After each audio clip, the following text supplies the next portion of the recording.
Well, I was working for Haywood and Wooster in Bristol, and they needed a mason for Prior Park College to start with. So I worked for them a few months. Then I was transferred to Abbey Church House because it was bombed and they wanted a mason. And then I was told that in the spring of 1951, that was April 1951, they were starting the restoration on Bath Abbey. So I was transferred from Abbey Church House over to the Abbey. And I was actually, apart from the foreman, the first chap here. The scaffold was up, mostly up, you know. So you started and you were at work on the scaffolding at the top of the tower. Yes. And Arthur Bowering was there. Oh yes, well, most of the other masons started joining then. See the ones in the photograph. Well, the first one on the left is the Mr. Bowering, Arthur Bowering. He was quite a capable foreman. Then you had Jim Bodman. He was a fixer. Then there was some miserable-looking git there. That was myself, anyway. I was a banker, mason, and a fixer. If they needed it, like. That was Steve Stevens, fixer mason.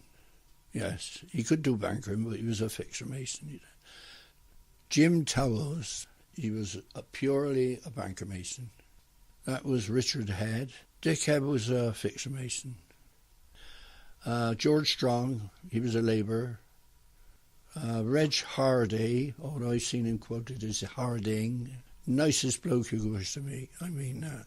Banker mason, fixer mason. He was an all-round first-class bloke. And Eddie Book, labourer. They were the mainstay. See, some came and went, you know. There was George Head. That was the father of that one. Richard, yeah. There was one from Bristol, Fred Jarman. He was in the Union in Bristol. That was Fred Jarman. Was there any more? You mentioned Bert Chard. Bert Chard was a well-built banker mason. He only did that.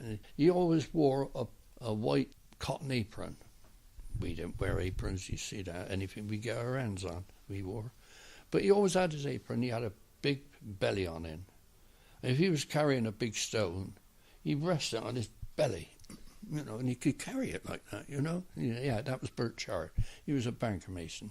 They were really good masons, and there was a couple there, Jack Mitten and Reg Hardy. Reg Hardy had a lovely stroke, really, you know, beautiful to see him work. Can you describe Reg Hardy's stroke and what made it so beautiful to watch? It seemed so smooth and fluid, like, you know, and he had the mallet and shit, so it was beautiful to see. Yeah, some do.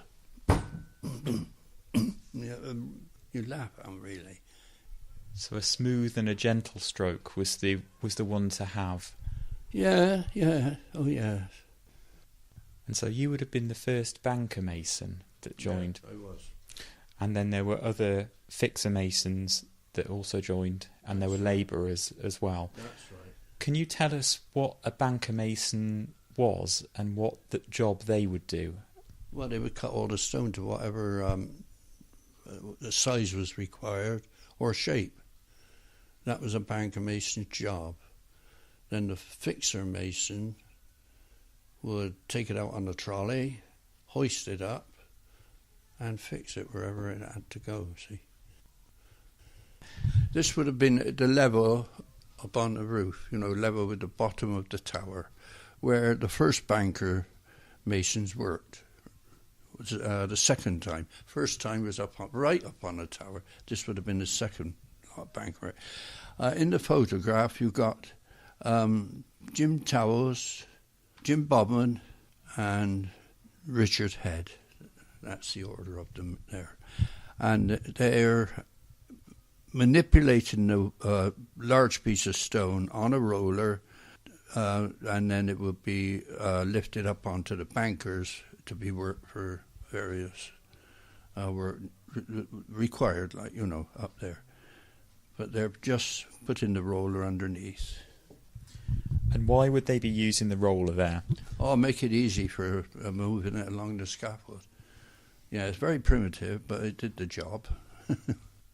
Then they would get to the banker, and they would put a plank up on the from the scaffold up onto the banker, then manipulate it up onto the banker itself. It would have been raised from the lower level right down here, first of all. It was probably something that Jim Towell was going to work on. He's the banker mason. The other two would have been fixer masons. So I expect it was his stone. He had some moulds, probably some jams to cut or mullions, something or other. Yeah. But that was typical of the way we did that.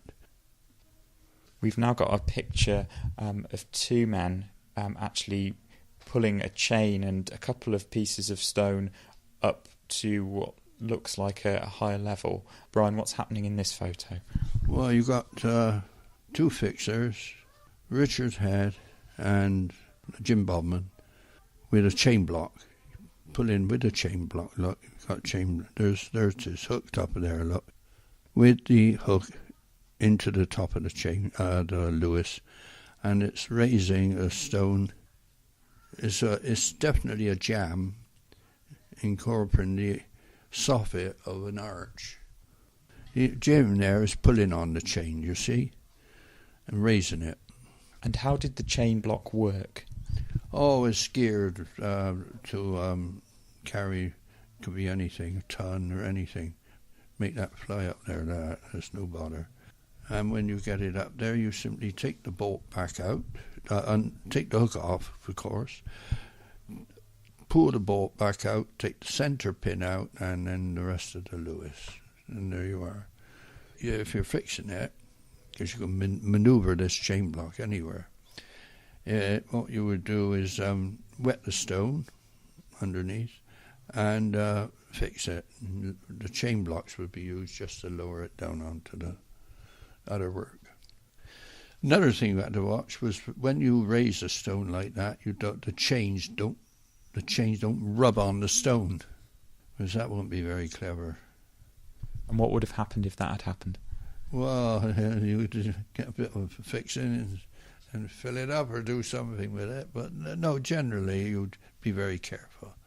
Put a bit of sacking down over or something, protecting it, say a bit of carpeting, anything. Yeah. The next photo is just a fellow stood by himself. Who is this? This is Jim Bodman. And what's he doing in this picture? Oh, he's just fixing a mullion, a small mullion. Obviously, he fixed the other mullion already. He's fixed two mullions, small mullions, underneath a bath stone panel. And what is he using to fix those? Well, he's just got a trowel in his hand, look, you can see. And he's got, in his other hand, he's just got a mortar board, as a board, with a bit of fixing on it. He's just fixing, filling the bottom joint. Bottom bed, rather. Base of the tower, yeah.